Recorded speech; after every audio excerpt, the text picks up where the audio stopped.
निजामुद्दीन मरकज को लेकर अब राजनीति भी तेज होने लगी। निजामुद्दीन मरकज में तबलीगी जमात के मुद्दे पर पश्चिम बंगाल की मुख्यमंत्री के बयान पर बीजेपी के महासचिव कैलाश विजयवर्गीय ने पलटवार किया।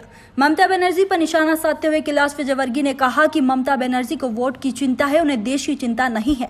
कैलाश विजयवर्गीय ने ममता बनर्जी पर निशाना साधते हुए कहा कि ममता बनर्जी को वोट की चिंता हो रही है, उन्हें इस समय भी देश की चिंता नहीं है।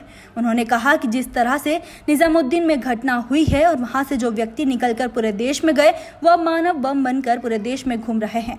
मरकज से निकली जमात के बारे में कैलाश विजयवर्गीय ने कहा कि उन्हें सामने आकर सरेंडर कर देना चाहिए, जिससे प्रशासन उनके स्वास्थ्य को लेकर सहयोग कर सके और उनकी चिंता कर सके।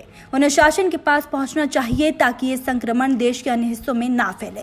प्रत्यक्ष रूप से ऐसी जानकारी मिली थी कि 86 लोग पर ऐसा अभी तक कोई प्रमाण नहीं मिला है। सिर्फ 2 लोगों की जानकारी मिली थी, तो दोनों लोग दिल्ली के अंदर ही आइसोलेशन के अंदर हैं, इंदौर के। इंदौर को किस तरीके से देखते हैं? जो मरकज में हुआ, इतनी तादाद में लोगों का वहाँ होना और हिंदुस्तान के अलग अलग कोने में जाना, इस घटना को किस तरीके से देखते हैं? मैं समझता हूँ कि एक बहुत बड़ी लापरवाही है और मुझे तो कभी कभी लगता है कि अक्षम्य अपराध है, पर अब इसके ऊपर बहुत ज़्यादा बहस करने से कोई फ़ायदा नहीं। अभी सरकार ने इसको सीरियसली लिया है, इसलिए इस प्रकार के कृत्य करने वालों की मैं निंदा करता हूँ। सर, पहुंचा लॉकडाउन इंदौर में सर, कब तक कुछ रियायत की संभावना आने वाले समय में कब तक? नहीं, अभी नहीं होना चाहिए। अगर इस शहर को बचाना है तो रियायत के बारे में बिल्कुल नहीं सोचना चाहिए।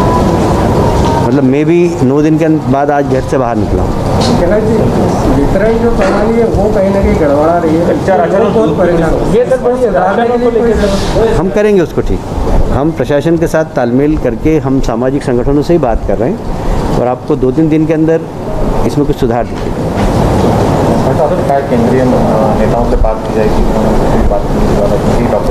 मैं अपनी रिपोर्ट दे चुका हूँ उनको, गृह मंत्री जी को, और केंद्र सरकार हर तरह से सहयोग करने के लिए तैयार है।